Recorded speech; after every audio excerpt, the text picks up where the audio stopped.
हरिओम। स्वागत है आप सभी का मुद्रा राक्षसम के इस अध्ययन में।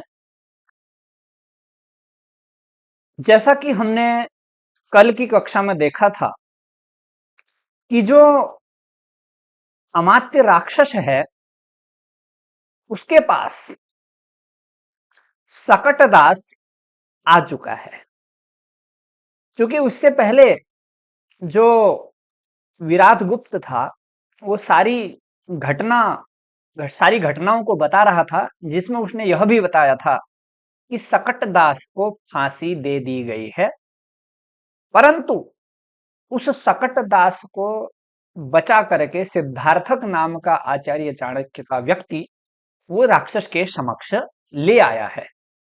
तो उसको जैसे ही उसने देखा तो उसको बहुत आश्चर्य हुआ और अंदर उसको प्रवेश कराने के लिए अनुमति दे दी अमात्य ने। अब शकटदास जैसे ही अंदर को प्रवेश कर रहा है तो उसने राक्षस को अपने आसन पर बैठा हुआ देखा। सकटदासः यहां पर था, ये नीचे है। सकटदासः दृष्ट्वा आत्मगतम। शकटदास जब वहां प्रविष्ट हो रहा है अमात्य राक्षस के भवन में, तो प्रविष्ट हो करके जैसे ही उसने देखा तो मनी मन वो एक श्लोक बोलता है। वो श्लोक क्या है? वो श्लोक ये ऊपर वाला है जो आपको दिखाई दे रहा होगा, यहां से है। ठीक है, अब इस पर आप एक बार दृष्टि रखिए, ये क्या कहना चाह रहा है।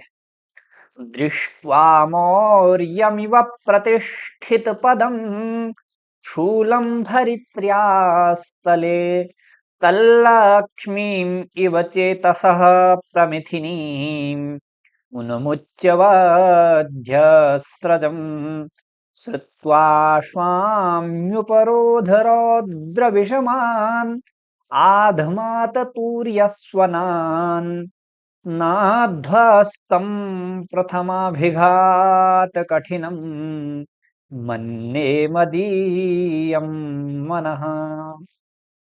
अब ये अपनी उस स्थिति को बता रहा है कि जब मुझे वध्यस्थान पर ले जाया गया, जहां फांसी की सजा दी जाती है वहां पर ले जाया गया, तो वहां पर जाकर के मेरा मन जो है कह रहे उतना भयभीत नहीं हुआ, उतना डरा नहीं।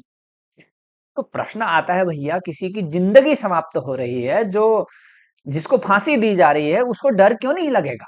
डर लगेगा। तो ये इसका कारण बताता है। कहता पहले ही मैं इस प्रकार के अनेकों भयों को, अनेकों डरों को झेल चुका हूं। पहले भी कई ऐसे इस प्रकार के अवसर मैंने देखे हैं, सुने हैं। विशेष रूप से कब? जब नंद वंश का विनाश किया गया, तब उसने बहुत प्रकार के इस प्रकार के वध सुने, देखे, अनुभूत किए हैं। इसलिए कह रहा कि मेरा मन जो है वो उतना भयभीत नहीं हुआ। अब क्या क्या करके नहीं हुआ, क्या क्या उसने वहां पर देखा? कहता है दृष्ट्वा मौर्यमिव प्रतिष्ठित पदम शूलम धरित्र्यास्तले। कह रहे इस धरती पर, इस पृथ्वी पर, धरित्र्याः तले, पृथिव्याः तले, इस भूतल पर चंद्रगुप्त मौर्य का जो चंद्रगुप्त मौर्य के समान मैंने उस शूल को देखा। शूल मतलब एक डंडा होता है जो फांसी देने में शायद प्रयुक्त किया जाता है। शूलम प्रतिष्ठित पदम मौर्यम इव दृष्ट्वा, जो एक लोहे का दंड होता है, डंडा होता है जिसके द्वारा फांसी दी जाती है, उस शूल को देख करके। और उसको कैसे देखा? मौर्यम इव, ईदृशम मौर्यम इव प्रतिष्ठित पदम, अर्थात प्रतिष्ठितम पदम राज्य शासनम यस्य, अर्थात प्रतिष्ठित कर दिया गया है राज्य जिसका, शासन जिसका, उस प्रकार के मौर्य के समान मैंने उस दंड को देखा, लोहे को। उसको देख करके और क्या देखा? वध करते समय उसको माला भी पहनाई जाती है, इसका वध होता है। कह रहे तल्लक्ष्मीम इव चेतसः प्रमिथिनीम उन्मुच्य वध्यस्रजम। और कह रहे वध्यस्रजम, वध्य को पहनाए जाने वाली जो स्रज है, स्रज का मतलब होता है माला, और उस माला को मैंने कैसे देखा? तल्लक्ष्मीम इव चेतसः प्रमथिनीम तल्लक्ष्मीम उन्मुच्य। और वो माला चंचल है, किसकी तरह है? तल्लक्ष्मीम इव, उस राज लक्ष्मी की तरह है। चंद्रगुप्त मौर्य की राजलक्ष्मी की तरह है, चंचल उस माला को पहन करके भी मेरा मन जो है वो उतना ध्वस्त नहीं हुआ। न ध्वस्तम मन्ने मदीयम मनहा। ठीक है, दो चीजें देखी उसने। एक तो उस शूल को ऐसा देखा जैसे इस धरती पर, शूल को जमीन पर ऐसे गाड़ा हुआ था जैसे इस धरती पर समस्त अखंड भारत पर चंद्रगुप्त मौर्य का राज्य स्थापित कर दिया हो।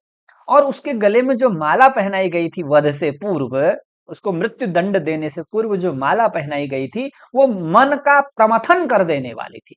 चेतसः प्रमथिनी, मतलब मन को उथल पुथल कर देती है ना। राजलक्ष्मी यदि किसी के पास आ जाती है तो वो स्थिर नहीं रहता है, उसके विचार परिवर्तन होने लग जाते हैं।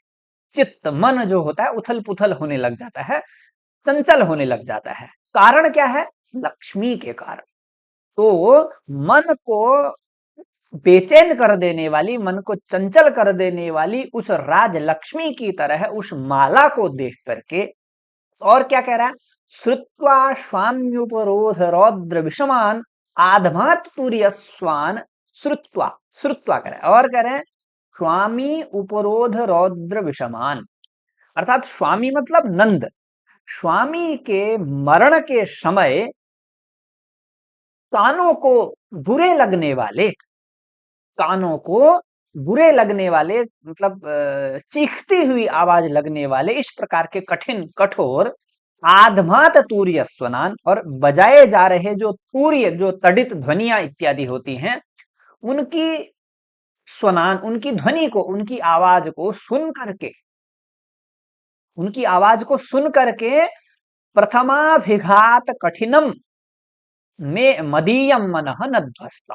अर्थात जब स्वामी, जब नंद वंश का विनाश हो रहा था, जब नंद को या अन्य उसके सहयोगियों को जब फांसी की सजा सुनाई दे रही थी, उस समय भी कई प्रकार के इस प्रकार की ध्वनियां मैंने सुनी, ऐसे नगाड़े इत्यादि मैंने सुने।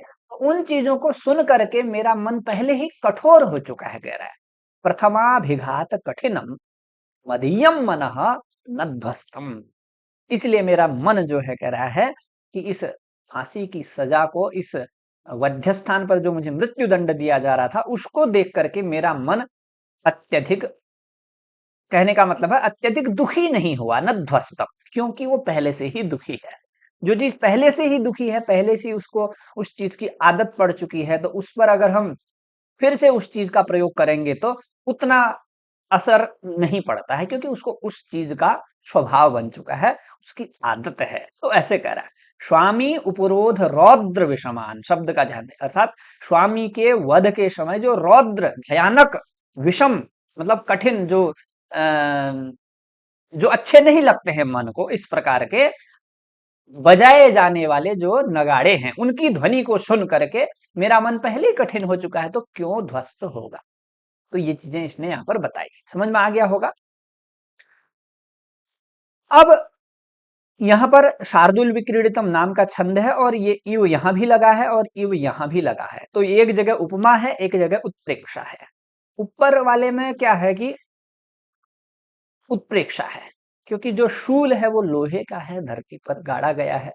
और मौर्य जो राज्य है उसका मतलब राज शासन है, उससे उसकी उपमा तो नहीं हो सकती, पर उत्प्रेक्षा है। मानो वो जो धरती पर गाड़ा गया लोहे का डंडा था, वो ऐसा था जैसे मौर्य का शासन हो। तो संभावना है, यहाँ उत्प्रेक्षा है। और जो वध्य की जो माला है वो लक्ष्मी के समान चंचल है, ये उपमा है। ठीक है, तो इस प्रकार से इसमें उपमा और उत्प्रेक्षा अलंकार है। ठीक है, अब इसने ये जैसा ही श्लोक बोला, अब आगे बढ़ा, वो राक्षस की ओर आगे बढ़ रहा है। तो कहता है, ये ऊपर जो आपको दिखाई दे रहा होगा यहाँ पर, नाट्येन अवलोक्य सहर्षम अयम अमात्य राक्षसः तिष्ठति यह एषः। अब खुशी से देख करके राक्षस के पास जा करके बोलता है। क्या कहता है?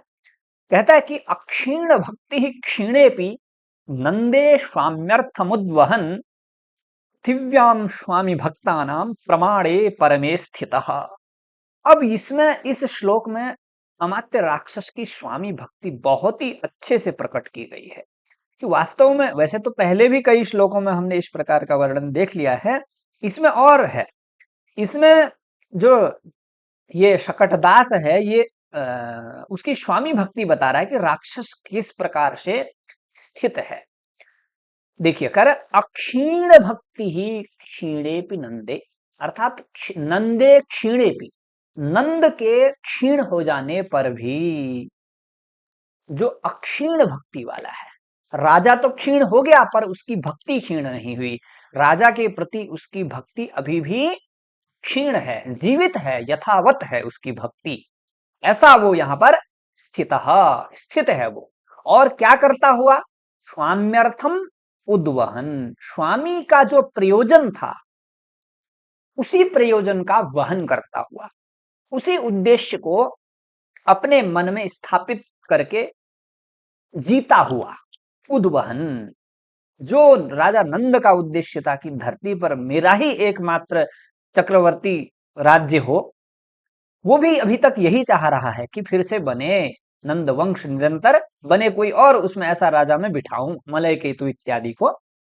तो अर्थात स्वामी के उद्देश्य को अभी तक जीवित रखता हुआ, स्वामी के समाप्त होने पर भी अपनी भक्ति को निरंतर जीवित रखता हुआ, पृथिव्यां स्वामी भक्तानां प्रमाणे परमे स्थित, परमे प्रमाणे स्थित, अर्थात इस समस्त धरती पर स्वामी भक्ति क्या होती है, यदि उसको जानना चाहते हैं तो आप अमात्य राक्षस को देखिए, क्योंकि उसका प्रमाण यदि आपको चाहिए तो परमे प्रमाणे स्थित अमात्य राक्षस तिष्ठति, पृथिव्याम स्वामी भक्त, पृथ्वी में जो स्वामी भक्त हैं, अपने गुरु, अपने स्वामी या अपने पति या अपने जो भी आदरणीय जन हैं, उसकी भक्ति यदि आप देखना चाहते हैं, उसके लिए प्रमाण है राक्षस, अक्षीण भक्ति ही अयम राक्षसः तिष्ठति। ठीक है, समझ में आ गया होगा।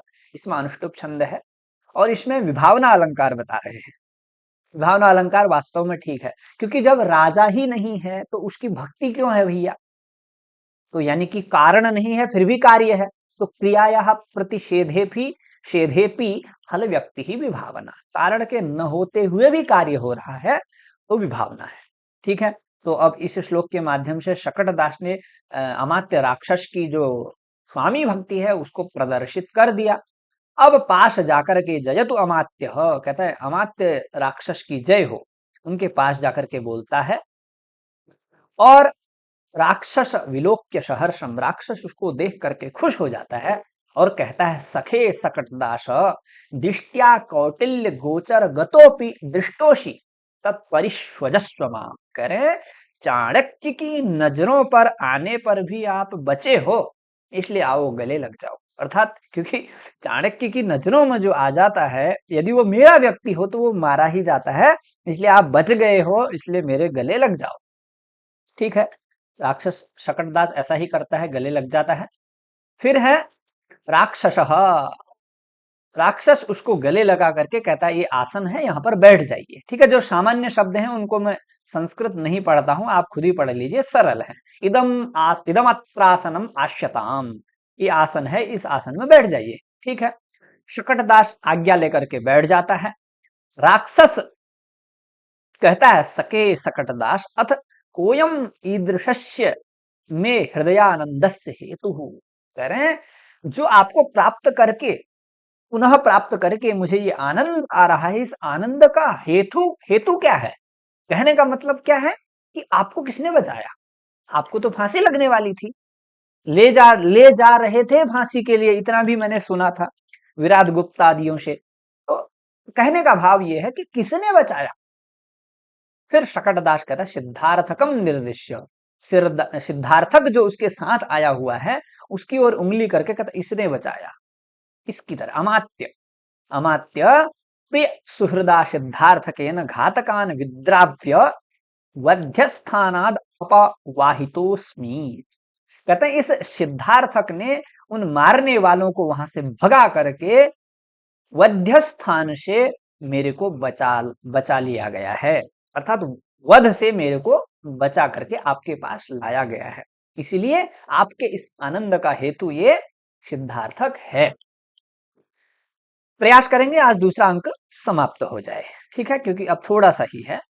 अब इसके आगे देखिए क्या कहता है, राक्षस सहर्षम भद्र सिद्धार्थक कामम अपर्याप्तम इदम अस्य प्रियस्य तथापि गृह्यताम इति स्वगात्राद अवतार्य भूषणानि प्रयच्छति। अगर कोई राजा है, अमात्य है, मंत्री है, कोई भी है, यदि वो प्रसन्न हो जाता था किसी दूत की सूचना से तो उससे खुश होकर के उसको उपहार दे दिया करता था, इनाम दे दिया करता था। तो इसी प्रकार से राक्षस अपने शरीर से, अपने गले से एक आभूषण उतारता है, सोने चांदी का जो भी होगा, वो उसको देता है और देते हुए एक बात कहता है। क्या कहता है? कहता है यद्यपि आपने बहुत बड़ा काम किया है, इस बहुत बड़े किसी के जीवन को बचाया है और वो जीवन भी मेरे खास मित्र का है, कह रहे हैं उसके लिए जो मैं आपको ये उपहार दे रहा हूं ये कम है, क्योंकि आपने काम बहुत बड़ा किया है, इसके लिए बहुत बड़ा उपहार होना चाहिए, पर ये सामान्य सा उपहार ग्रहण कीजिए।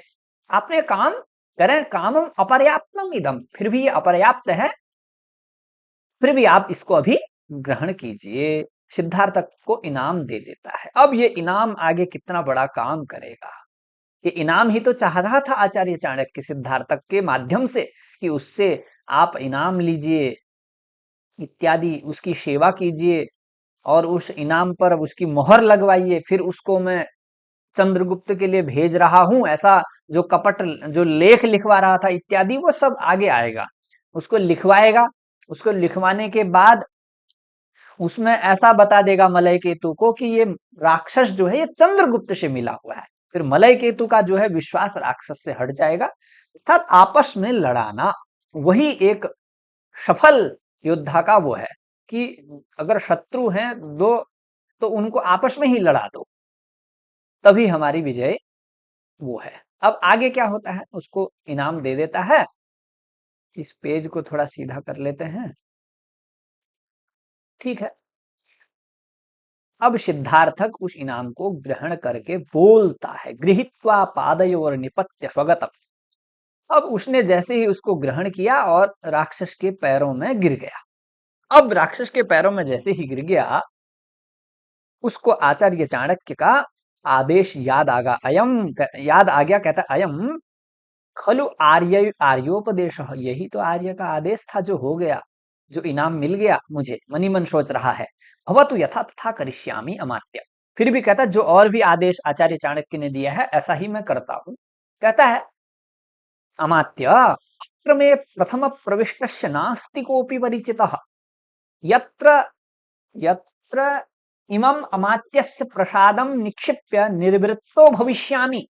हाँ, तद इच्छामि अहम एतया मुद्रया मुद्रितम अमात्यस्यैव भाण्डागारे निक्षेप्तुम यदा मे एतेन प्रयोजनम भविष्यति तदा ग्रहीष्यामि। क्या कहता है कि कहता अमात्य आपने मुझे उपहार तो दे दिया, पर अभी क्या है कि मैं यहाँ आपके पास आया हूं, मैं नया नया व्यक्ति हूं, इसलिए मैं इसको अपने पास नहीं रख सकता, क्योंकि कोई ऐसा भी सोच सकता है कि ये चोर तो नहीं है, कहीं इसने चोरी कर लिया अमात्य राक्षस से ये आभूषण को। कह रहा है इसलिए मैं अभी यहाँ नया हूं, मैं किसी को जानता नहीं हूं, इसलिए मैं इसको अपने पास नहीं रख सकता। इसलिए ये काम करते हैं, इसको आपकी मुद्रा से मुद्रित कर देते हैं, मोहर लगवा देते हैं, ताकि पता चल जाएगा कि आपका है ये और आपने मुझे सौंपा है। आपकी मुद्रा से मुद्रित करके आपके ही भांडागार में, आपका ही जो खजाना है, सोने का कोष है, वहीं पर डाल देता हूं। जब मुझे इससे काम पड़ेगा मैं ले लूंगा। कह रहे यदा में एतेन प्रयोजनम भविष्यति तदा ग्रहीष्यामि, तब मैं ग्रहण कर लूंगा। ठीक है। शकटदास कहता है हाँ कोई बात नहीं, इसमें क्या दिक्कत है, कर लीजिए। शकटदास एवं क्रियताम, वो शकटदास को आदेश देता है। राक्षस कहता है ठीक है, जैसा सिद्धार्थक जी कह रहे हैं वैसा करिए। ठीक है, कर दिया। फिर शकटदास यदाज्ञापयति मुद्राम विलोक्य जानांतिकम अमात्य भवन नामांकितेयम मुद्रा। अब वो जो मुद्रा सिद्धार्थक के पास है, मुद्रा भी उसी के पास है, पर वो अनजान बन रहा है कि ये मुद्रा इनकी है। अब जैसे ही वो मुद्रा लगाने के लिए तैयार हुआ तो शकटदास ने उस मुद्रा पर राक्षस का नाम देख लिया। तो तब वो कहता है कि अमात्य ये मुद्रा तो आपके नाम से अंकित है, ये तो आपकी मोहर है, आपकी अंगूठी है, इसके पास कहां से आ गई?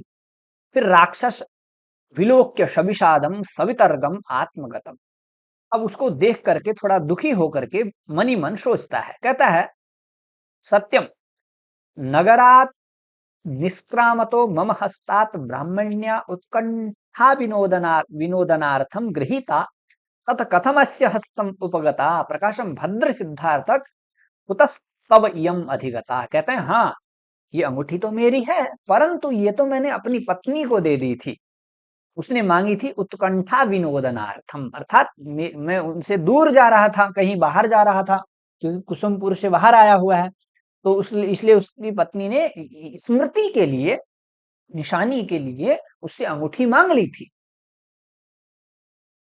करें मेरे हाथ से उसने ले ली थी, परंतु ये इसके हाथ में कैसे आ गई? वो तो मेरी पत्नी ने ले ली थी, ये तो मैं भी नहीं समझ पा रहा हूं कि इसके हाथ में कैसे आ गई। फिर वो सिद्धार्थ को पूछता है कुतस्तव इयम अधिगता, आपको कहां से मिली, आपने इसको कहां पाया? अब उसको ये पूछ लेता है। अब सिद्धार्थक बोलता है अमात्य अस्ति कुसुमपुर निवासी मणिकार श्रेष्ठो चंदन दासो नाम तस्य गेह द्वारे भूमौ पतिता मयास्मा साधिता। कह रहे हैं एक कुसुमपुर में एक मणिकार यानी कि सुनार चंदन दास नाम का सुनार है, चंदन दास नाम का एक व्यक्ति है जो सुनार है, उसके घर के दरवाजे पर गिरी हुई मुझको मिली थी। ठीक है, समझ में आ गई होगी आपको बात, सत्य बता दिया इसने यहां पर, क्योंकि यहां सत्य बताना ही है। ठीक है, तो तस्य गेह द्वारे भूमौ पतिता मया समासादिता, ठीक है, वहां पर मिली और मेरे को मिल गई चंदनदास के घर के आगे। अब राक्षस कहता है युज्यते, करे हाँ हो सकता है वहां आपको मिली हो, ऐसा हो सकता है। अब सिद्धार्थक ही स्वयं पूछ रहा है, कह रहा किमत्र युज्यते, कह रहा ऐसा कैसे हो सकता है, उससे उगलवाना चाह रहा है वो। सिद्धार्थक कह रहे हो तो सकता है, पर कैसे हो सकता है? राक्षस कहता है भद्र यतो महाधनानाम गृहे पतितस्य एवं विधस्योपलब्धि इति, करें जो महाधनी होते हैं, जो सेठ लोग होते हैं, उनके घर के आगे ऐसी चीजें मिल सकती हैं आप, जैसे एक पुष्प का पेड़ है, पुष्प का कई वैसे तो अधिकतर पौधे ही पुष्प के होते हैं, पर कई वृक्ष थोड़ा सा बड़े हो जाते हैं, तो वो है, तो उसके आसपास फूल गिरे रहेंगे, तो हम ये कैसे कहेंगे कि ये फूल इससे कैसे गिर गया? तो वृक्ष है तो उससे फूल तो गिरेंगे ही। उसी प्रकार से अगर सुनार है तो उसके आने जाने में या किसी के वहां आने जाने में उसके हाथ से गिर गई हो वो अंगूठी, या बेच दी गई हो किसी के माध्यम से, तो वहां आ गई हो, इसलिए कह रहे हैं कि हो सकता है सुनार जो महाधनी व्यक्ति है उनकी उनके घर के आगे ये चीजें संभव है, हो सकता है। ठीक है, अब आगे क्या होता है? शकटदास कहता है सखे सिद्धार्थक अमात्य नामांकितेयं मुद्रा तद इतो बहुतरेण अर्थेन भवंतम अमात्यस्तोषयिष्यति तद दीयताम एषा मुद्रा। कह रहे हैं ये अमात्य के नाम से युक्त मुद्रा है, इसलिए इसको आप अमात्य को ही दे दीजिए, बाद में अमात्य राक्षस इस मुद्रा के द्वारा आपको और ज्यादा धन देंगे, क्योंकि आपने एक तो मेरे को बचाया है, दूसरा आपने उनकी अंगूठी को भी ढूंढ करके लाए हैं, तो आपने सोने पर सुहागा एक के बाद एक और अच्छा काम किया है। क्योंकि उनकी मुद्रा यदि किसी के पास पहुंच जाती, कोई अराजकता फैला सकता था उनकी मुद्रा से, कुछ भी लिखा के उनकी मुद्रा को लगा करके फैला देता, तो नाम तो अमात्य का ही आता ना कि अमात्य की मोहर लगी है तो अमात्य ही ऐसा करना चाह रहे हैं, तो हो तो यही रहा है, आचार्य चाणक्य करेंगे तो ये सब ही। ठीक है, तो ये कह रहा तद दियताम ऐसा मुद्रा, कह रहा इसलिए आप इस मुद्रा को अमात्य को दे दीजिए। सिद्धार्थक कहता है आर्य एष में परितोष, यही तो मैं भी चाहता हूं, यद अमात्यो अस्या मुद्रायाः परिग्रह प्रसादम करोति इति मुद्राम समर्पयति। ठीक है, ये देखिए कह रहा इसी में मेरी प्रसन्नता है कि अमात्य इस मुद्रा को स्वीकार कर प्रसन्न हो, ऐसा कहकर मुद्रा देता है। यहाँ पर दो कारण हैं अमात्य को प्रसन्न करने के, एक तो उसकी मुद्रा देना और दूसरा शकटदास को बचा करके यहाँ पर लाना। ये दो उसके लिए एक उपहार के कार्य हैं, एक शाबाशी के कार्य हैं। ठीक है, फिर जैसे ही वो दे देता है, फिर राक्षस कहता है सखे सकटदास अनयैव मुद्रया स्वाधिकारी व्यवहरतव्यम भवता। करे इस मुद्रा को आप अपने अधिकार में रख लो और इसी के आधार पर आप अपने कार्यों को करो। जो भी आपको कार्य करने हैं, जो भी राज कार्य हैं, तो आप कार्य करो, क्योंकि मोहर वो थोड़ी लगाएगा, उसका व्यक्ति लगाएगा। ठीक है, क्योंकि हम जैसे किसी बड़े प्रोफेसर अधिकारी के पास जाते हैं तो उसकी मोहर वो स्वयं नहीं लगाता, कई बार उसके पास जो एक सहायक व्यक्ति होता है वो लगाता है। उसी प्रकार से शकटदास तो वैसे भी ये लिखने वाला है, लेखपाल है ये, तो ये लिखने का काम करता है, तो इसलिए इसको दे दी है। यदाज्ञापयति अमात्यः सिद्धार्थक अमात्य विज्ञापयामि किमपि। अब इसी बीच में सिद्धार्थक कहता है कि अमात्य राक्षस, मैं कुछ आपको निवेदन करना चाहता हूं। राक्षस भद्र विस्त्रब्धम ब्रूहि, कहते हैं बोलिए, निश्चित रूप से कहिए, आपका स्वागत है, आप जो कहेंगे वो हम मानेंगे अभी तो। ठीक है, तो वो कहता है, अब वो क्या कहना चाह रहा है सिद्धार्थक, अब वो यही उनको थोड़ा नवनीत लेपन कर रहा है कि मैं यहीं रहना चाहता हूं अब। ठीक है, यहां से है, अच्छा हाँ, यहां से सिद्धार्थक दिख रहा है ना, हाँ ठीक है। यहां पर कहता है, यहां से है ये, संस्कृत में ऊपर तक वो था, प्राकृत कहता है जानात्येवम् अमात्यो यथा चाणक्य हतकस्य विप्रियम कृत्वा नास्ति में पुनः पाटलिपुत्रे प्रवेशः इति तद इच्छाम्यहम् अमात्यस्येव सुप्रसन्नौ पादौ सेवितुम। कहते हैं अब देखिए, मैंने चाणक्य का विप्रिय कर दिया है, मतलब उसका अहित किया है। उसने सकटदास को फांसी के लिए भेजा था, मैंने उसको बचा दिया, तो मैंने उनके विपरीत कार्य कर दिया, क्योंकि कार्य मैंने उनकी आज्ञा से किया है। ये तो वो केवल मन ही में सोच रहा है। तो कह रहा जब से मैंने दुष्ट चाणक्य का अहित किया है, इस सकटदास को बचा दिया है और मैं आपके पास आ गया हूं, तो इसलिए अब पाटलिपुत्र में जाना मेरा उचित नहीं है। कहीं क्या पता आचार्य चाणक्य मेरे को ही फांसी लगवा दे, क्योंकि मैंने गलत काम कर दिया। उनके आदिष्ट किए गए जो वध्य था, वो व्यक्ति शकटदास था, उसको बचा दिया है। इसलिए कहता है मैं वहां नहीं जाना चाहता हूं अब, इसलिए मैं आपके ही सुप्रसन्न हूं, आपके ही इन परम पवित्र चरणों की, सुंदर चरणों की सेवा करना चाहता हूं। अर्थात मैं अब आपकी ही सेवा में रहना चाहता हूं। यही तो राक्षस आचार्य चाणक्य ने भी कहा था। अब राक्षस कैसे भद्र प्रियम न करें, ये तो हमारे लिए बहुत प्रिय बात है, किंतु तद अभिप्राया परिज्ञाने न अंतरितोयम अस्माकम अनुनय तदेवं क्रियताम। करें आपके अभिप्राय के अपरिज्ञान से अंतरितोयम अस्माकम अनुनय, कहने का भाव यह है कि मैं भी यही कहना चाहता था आपको, परंतु आपके अभिप्राय को नहीं जान पाया। मुझे ये नहीं पता था कि आप भी यही चाहते हैं कि मैं आपकी सेवा में रहूं, और मैं भी ऐसा ही कहना चाहता था, मैं जान नहीं पाया। अस्माकम अनुनय तदेवं क्रियताम, करें इसलिए ठीक है, यही रहिए आप, हमारी सेवा में यहीं रह सकते हैं, स्वागत है आपका। ठीक है, सिद्धार्थक कहता है अनुगृहीतोस्मि, ठीक है, धन्य हो गया हूं मैं आपकी पोल खोलने के लिए। अब देखिए आगे क्या होता है। शकटदास को आज्ञा देता है राक्षस, कहता है शकटदास के विश्रामय सिद्धार्थकम, कह रहे हैं सिद्धार्थक को विश्राम कराइए। ठीक है, वो शकटदास सिद्धार्थकेन सह निष्क्रांत, सकटदास जो है वो सिद्धार्थक के साथ वहां से चले जाते हैं।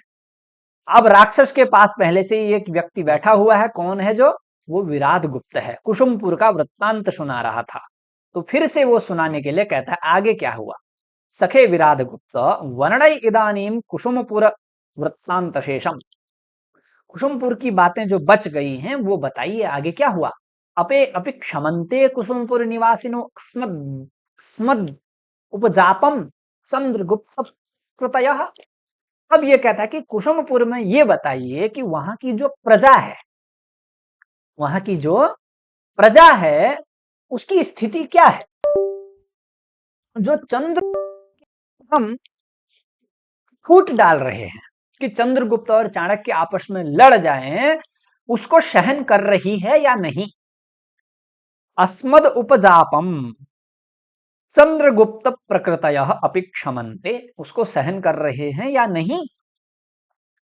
हिंदी में देखिए, कह रहे क्या कुसुमपुर की निवासी चंद्रगुप्त की प्रजाएं हमारे कलह को सहन करती हैं या नहीं। फिर उसमें क्या कारण है मित्र, उसमें क्या कारण है, अगर नहीं समझती हैं तो कारण क्या है। ठीक है, हाँ हाँ, विराट गुप्त बोलता है अमात्य बाढ़ क्षमन्ते ननु यथा प्रधानम अनुगच्छन्त्येव।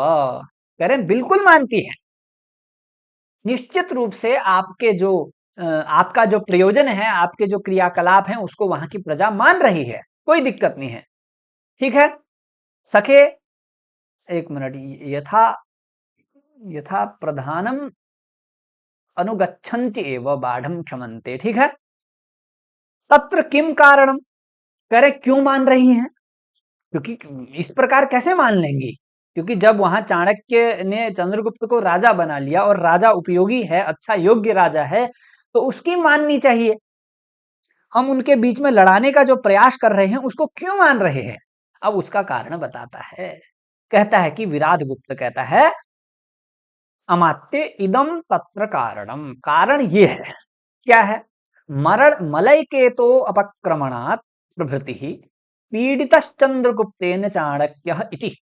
कहते हैं जब से वहां से मलय केतु भाग गया है, मलय केतु डर के मारे चला गया था, क्यों, क्योंकि उसके पिताजी पर्वतेश्वर का वध कर दिया गया था। उसने सोचा मैं ही एक अंकुर बचा हूं इस वंश का, मेरा भी वध ना कर दे, इसलिए वहां से वो भाग गया। कह रहे तब से जो चंद्रगुप्त है उसके द्वारा चाणक्य को पीड़ित किया जा रहा है। देखिए झूठी बातें बताएगा एकदम, क्योंकि इसका उद्देश्य ही यही है कि राक्षस के मन में यह पैदा कर देना कि चाणक्य और चंद्रगुप्त आपस में लड़ रहे हैं, ताकि ये अपना काम शुरू करे और बाद में फंस जाए। इसके बाद जो अगला अंक है उस अंक का नाम ही है कृतक कलह, अर्थात कृत्रिम झगड़ा। चंद्रगुप्त और चाणक्य आपस में ऐसे लड़ेंगे जैसे सब लोग सोचेंगे कि ये वास्तव में लड़ गए हैं, पर वो वास्तव में लड़ नहीं रहे हैं, वो शत्रु को जानने के लिए ऐसा करेंगे। ठीक है, तो वही बातें ये बता रहा है सीधे सीधे। कह रहा है चंद्रगुप्त को वो चाणक्य पीड़ित कर रहा है। कहता चाणक्योपि जित काशितया असहमानस्तै राज्या भंगैश्चंद्रगुप्तस्य चेतसः पीड़ाम उपचिनोति अयम अपि ममानुभव। कह रहे हैं क्या हो रहा है, जैसे कहने का मतलब है कि चंद्रगुप्त राजा बन गया, अब उसको राजा का अभिमान हो गया है, तो वो अनेक प्रकार की आज्ञाएं दे रहा है, और चाणक्य को भी मेरी प्रतिज्ञा पूर्ण हो गई है करके इसका अभिमान है, वो उसकी आज्ञा का पालन नहीं कर रहा है, उसके विपरीत जा रहा है। इस प्रकार से उन दोनों के मध्य ये मनमुटाव हो गया है, एक दूसरे की बातों को नहीं मान रहे हैं, ऐसा मेरा अनुभव है, ऐसा मैंने देखा। ठीक है, ये झूठी झूठी बातें बता दी हैं। अब राक्षस कहता है ठीक है, खुश हो गया, सहर्षम, खुश हो गया कि मेरे शत्रु दोनों आपस में लड़ रहे हैं, क्योंकि जो यहां पर आए हुए भारत में भी जो लोग विदेशी आए उनने यही किया, फूट डालो और राज करो। भारतीयों को आपस में कभी धर्म के नाम पर, कभी जाति संप्रदाय, किसी भी के आधार पर यहाँ व्यक्तियों को आपस में लड़ाया और उन्होंने राज किया। क्योंकि यहाँ के लोगों को यदि एकत्रित वह कर देते, यहाँ के लोग यदि एक हो जाते, तो वो कभी यहाँ अपना राज्य स्थापित नहीं कर सकते थे। तो इस प्रकार राज्य किया जा सकता है, वही राक्षस कर रहा है कि वो दोनों आपस में लड़ जाए।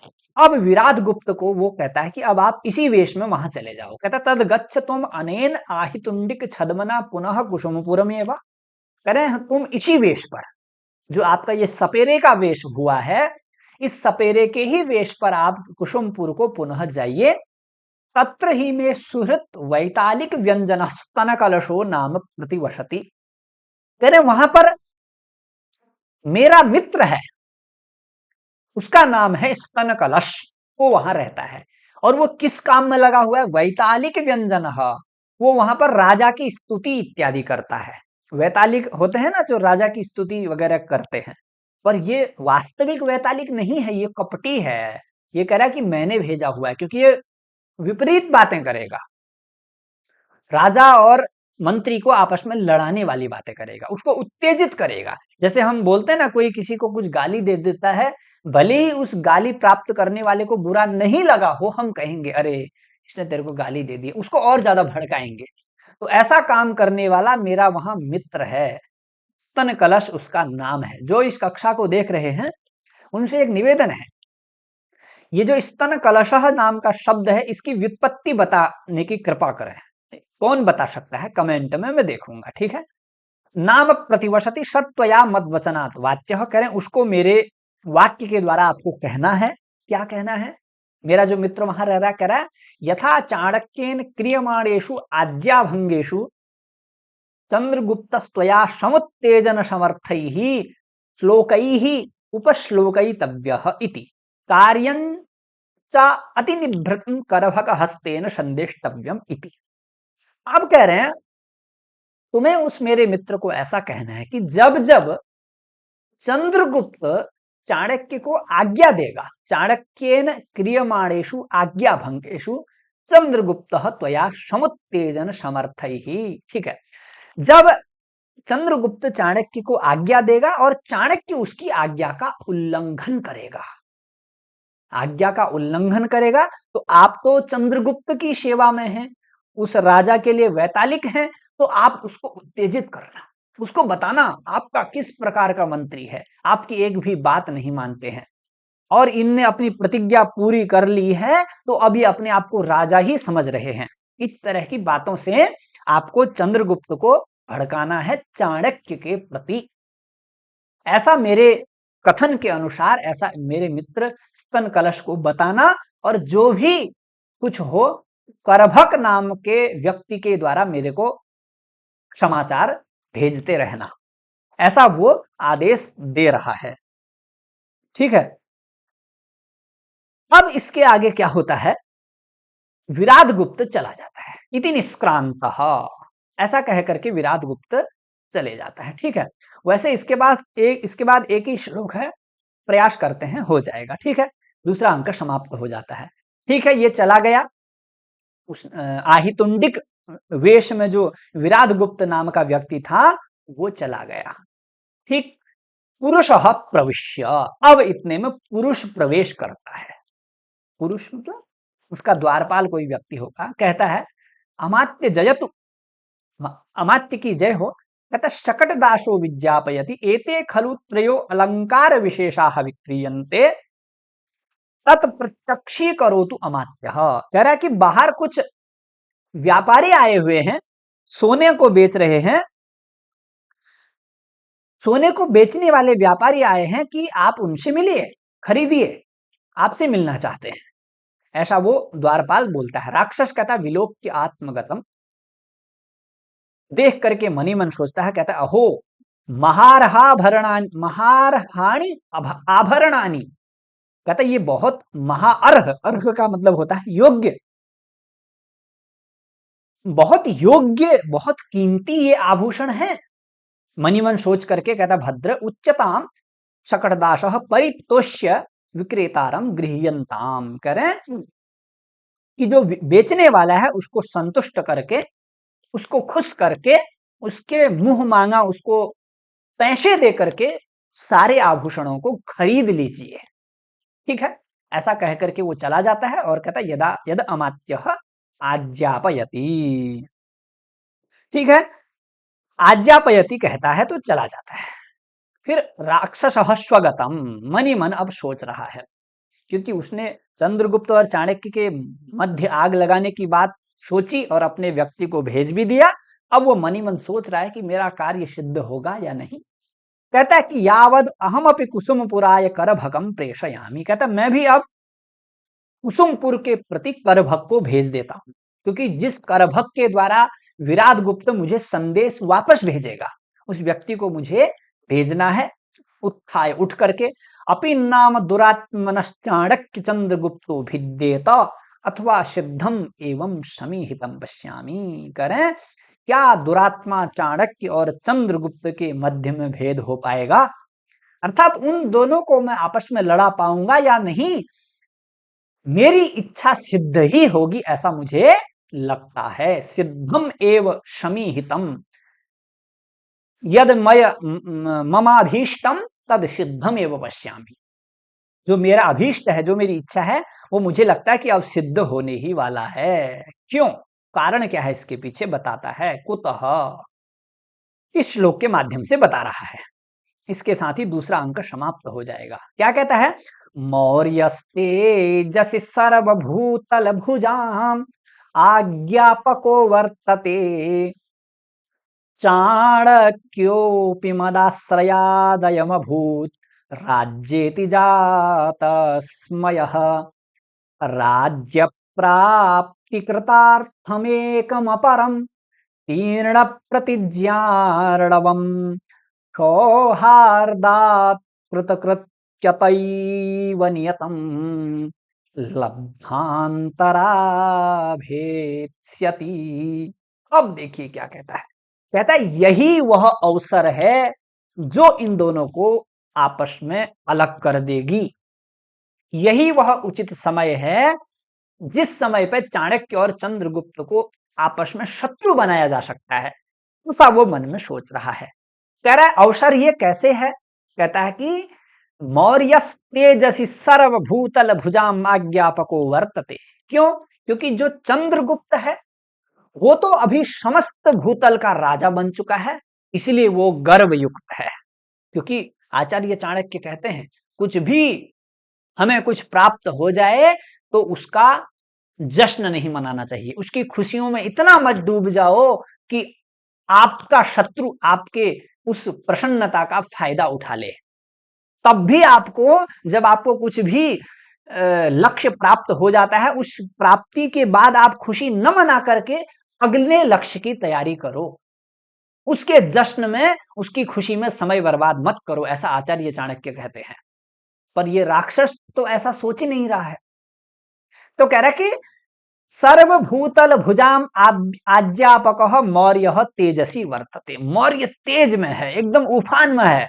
वो सोच रहा है कि मैं समस्त धरती का राजा बन चुका हूं, इसलिए मेरे जैसा कोई है ही नहीं। मौर्य ऐसा सोच रहा है, कह रहा है। और चाणक्य क्या कह रहा है, चाणक्योपि मदाश्रयाद अयम अभूत राजेति जातस्मयः। और कह रहा है चाणक्य भी क्या सोच रहा है कि ये मेरे आश्रय से, मेरे कारण से यह राजा, यह चंद्रगुप्त राजा बना है, मेरी योजनाओं से राजा बना है। पर ऐसा चाणक्य ने कभी नहीं सोचा होगा, क्योंकि वो इस प्रकार के ब्राह्मण थे। ठीक है, तो कह रहे हैं चाणक्य भी ये सोच रहा है कि मेरी प्रतिज्ञा पूरी हो गई है और मेरी प्रतिज्ञा के आधार पर ही ये राजा बना है, इसलिए उसको भी गर्व है। जातस्मयः, जातः स्मयः यस्य, है ना, उसको भी क्या हो गया है, गर्व हो रहा है। कह रहे हैं राज्य करें, एक तो राज्य प्राप्ति कृतार्थम, एक तो राज्य की प्राप्ति से कृतार्थ हुआ है, एक कौन, चंद्रगुप्त। और अपरम, अपरम कह, अपरह चाणक्य, चाणक्य तीर्ण प्रतिज्ञार्णवः, कितना बढ़िया शब्द है, तीर्ण प्रतिज्ञायाः अर्णवः येन। और दूसरे ने प्रतिज्ञा रूपी समुद्र को पार कर लिया है, क्योंकि उसी प्रतिज्ञा बहुत बड़ी प्रतिज्ञा थी, समुद्र के से भी विशाल थी, उसको तीर्ण तैर लिया है जिसने। एक राजा बन करके खुश है, एक मेरी प्रतिज्ञा पूरी होगी है करके खुश है, डूबे हुए हैं करके सोच रहा है राक्षस। कह रहे हैं यही, कह रहा है कि लब्धांतरा कृतकृत्यता नियतम सौहार्दात, सौहार्दात भेत्स्यसि। कह रहे हैं समय को प्राप्त की गई, जिसने उचित समय प्राप्त कर लिया है, ऐसी इन दोनों की जो ये कृतकृत्यता है, कृतकृत्यता मतलब अनुग्रहीतता, दोनों अनुग्रहित हैं, एक दूसरे से तो नहीं है पर अपने अपने अपनी अपनी स्थिति को, अपने अपने पद को प्राप्त करते हुए दोनों खुश हैं, कह रहे हैं इस तरह की ये जो कृतकृत्यता है इसने अभी समय प्राप्त कर लिया है, इसलिए ये सौहार्द से, दोनों की मित्रता से भेद सती भेदित कर देगी, दोनों को अलग कर देगी। ऐसा मन में आचार्य, ऐसा मन में अमात्य राक्षस जो है वो सोच रहा है, केवल ऐसा है नहीं। अब इसके बाद तीसरा अंक तो इसी बात से रोचक होने वाला है कि दोनों आपस में लड़ते कैसे हैं। तो समझ में आ गया होगा कि जो कह रहे हैं कि चंद्रगुप्त तो मुझे राज्य मिल गया करके इसलिए मदचूर है, और चाणक्य मेरी आज्ञा से ही, मेरे आश्रय से ही यह राजा अभूत, यह राजा हुआ इसलिए गर्वयुक्त है। और करें एक को तो अपना राज्य मिल गया है, दूसरे की प्रतिज्ञा पूरी हो गई है, इसलिए दोनों खुश हैं, और यही अवसर है जो इन दोनों को अलग करेगा, ऐसे इसलिए मैं विश्वास करता हूं। ऐसा कह करके मंच में से सभी लोग चले जाते हैं, दूसरा अंक समाप्त हो जाता है। अब हम तीसरा अंक प्रारंभ करेंगे, कृतक कलह। ठीक है, तो जुड़े रहने के लिए आप सभी का धन्यवाद। नमो नमः।